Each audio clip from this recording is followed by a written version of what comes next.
Assalamualaikum warahmatullahi wabarakatuh. Waalaikumsalam warahmatullahi wabarakatuh. Selamat pagi semuanya.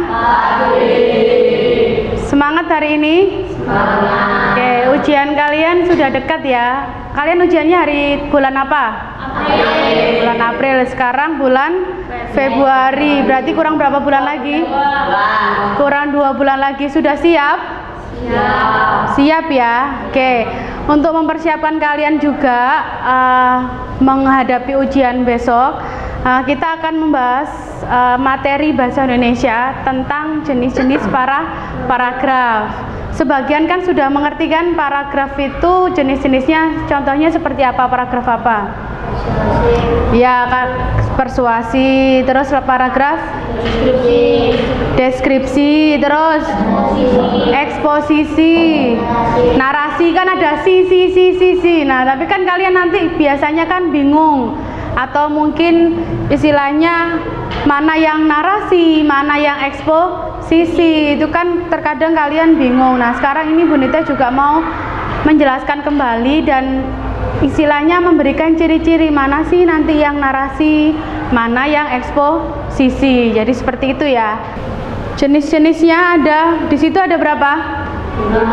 Ada 5 paragraf. Yang pertama paragraf narasi, deskripsi, argumentasi, eksposisi, sama persuasi. Di situ kan Bu Nita menuliskan paragraf narasi dalam kurung cerita.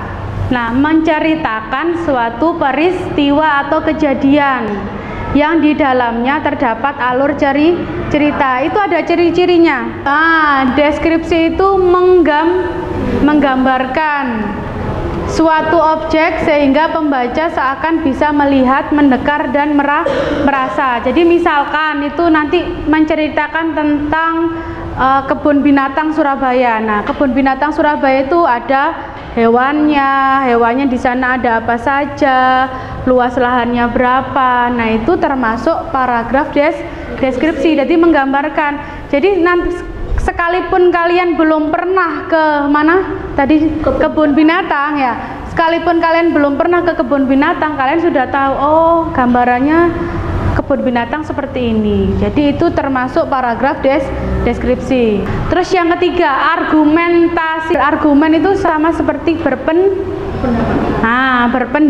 berpendapat. Paragrafnya menjelaskan pendapat dengan berbagai keterangan dan alasan. Hal ini dimaksudkan untuk meyakinkan pembaca. Cirinya kan ada pendapatnya, ada alasan. Biasanya itu di koran-koran. Menurut pendapat ini ya, itu termasuk paragraf argumentasi. Jadi nama lainnya argumen itu adalah pendapat. Terus selanjutnya adalah eksposisi. Oke, nggak apa-apa. Eksposisi berarti apa? Eksposisi ini yang biasanya sering kalian lupa ya istilahnya. Eksposisi itu paragraf yang berisi ide, pendapat, buah pikiran, informasi atau pengetahuan yang ditulis dengan tujuan untuk meyakinkan pembacanya, memperluas pembacanya. Lah, ciri-cirinya itu biasanya terdapat kata adalah. Jadi misalkan seperti ini. Kalau ada kata adalah itu kan memperluas wawasan pembaca. Berarti kalian itu diinformasikan sesuatu hal yang baru, misalkan tentang proses terjadinya pelangi. Nah, itu dijelaskan proses terjadinya pelangi itu merupakan dari mana, itu kan nanti dijelaskan seperti itu, namanya paragraf eksposisi, dijelaskan. Nanti kalau kita ke contoh baru nanti kalian bisa membedakan perbedaannya. Terakhir, paragraf persuasi. Apa ini yang sering? Paragraf persuasi tentang apa? Paragraf tentang mengajak seseorang. Oke. Persuasi ini ya sering keluar ya. Nah, paragraf persuasi ini sering keluar. paragraf yang mengajak, membujuk atau mempengaruhi pembaca agar melakukan sesuatu. Jadi diajak. Mari kita menjaga kebersihan, mari kita membersihkan lingkungan kita. Oleh karena itu kita harus. Nah, itu termasuk paragraf persuasi. Ciri-cirinya seperti itu. Kalau misalnya seperti kan sepertinya masih banyak yang bingung kan? Kita langsung masuk ke contoh. Oke, nah, susu sangat baik untuk kesehatan kita. Nah, ini ciri-cirinya, paragrafnya paragraf apa? Persuasi. Allah. Persuasi. Tadi yang kalau misalkan persuasi, cirinya apa tadi? Mengajak. Kalimat mana yang mengajak? Oleh karena itu marilah kita memperbanyak minum. Berarti ini paragrafnya paragraf apa? Persuasi. Nah, di kalimat ini ya, persuasi ini. Kita lanjut contoh yang kedua. Oke, ini termasuk paragraf apa? Narasi. Langsung narasi. Kenapa kok disebut narasi? Ada tokohnya, terus ada ceritanya, terus di situ juga ada waktunya. Waktunya kapan itu? Oke, contoh yang ketiga. Ini termasuk paragraf argumentasi. Dil, yang mana Dil? Argumentasi kata-katanya dari mana Dil? Argumen tadi apa?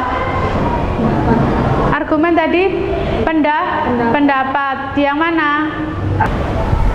Pernyataan demikian pernah dikemukakan oleh seseorang pakar psikologi pendidikan Soekarno. Di situ tokoh atau bukan sih? Bukan. Siapa berarti? Seseorang yang mengungkapkan pendapatnya. Tadi kalau misalkan argumen itu artinya apa?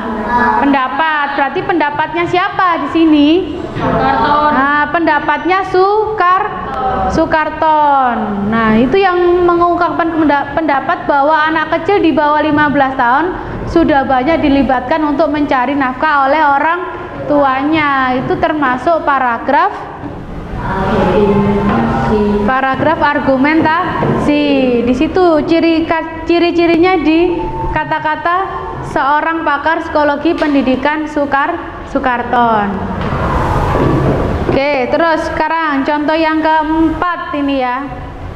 Nah, ciplukan adalah tumbuhan semak yang biasa tumbuh di tanah-tanah kosong. Ciplukan yang tidak terlalu becek dan hanya bisa ditemukan saat musim penghujan. Tumbuhan ini biasanya mempunyai tinggi antara 30 sampai 50 cm. Batangnya berwarna hijau kekuningan. Buahnya berbentuk bulat dan berwarna kuning. Selain mempunyai rasa yang manis, ternyata buah ciplukan menyimpan beberapa khasiat penting untuk menyembuhkan beberapa penyakit. Kira-kira ini paragraf apa ya? Eksposisi atau deskripsi? Cirinya mana? Kalau misalkan dia adalah tadi kalau misalkan eksposisi kan menceritakan sesuatu hal yang baru atau penambahan wawasan yang baru. Terus cirinya ada kata-kata adalah. Nah, ciplukan adalah tumbuhan semak. Nah, itu termasuk berarti paragraf eksposisi. Yang kelima, contoh yang kelima. Nah, ini berarti paragraf apa? Nah, ini siapa yang dideskripsikan, yang digambarkan? Seorang perempuan yang tingginya semampai. Semampai itu seberapa ya? Setinggi. Ya, kalau tinggi semampai itu berarti perempuannya tinggi. Terus dia pakai jilbab warna ungu. Kalian kan bisa menggambarkan, oh perempuan tinggi pakai jilbab warna ungu. Terus kulit wajahnya kuning. Setelah itu matanya bulat. Kalian nanti bisa menggambarkan. Nah, kalau misalkan di komik kalian kan nanti bisa menggambarkan, diimajinasikan. Oke, siapa di sini yang masih bingung? Jelas ya? Kalau misalkan jelas, nanti kita sama-sama ngerjakan. Kalian kerjakan buku kalian yang halaman berapa tadi? 17 ya. Nah, di situ nanti kan ada beberapa contoh-contoh paragraf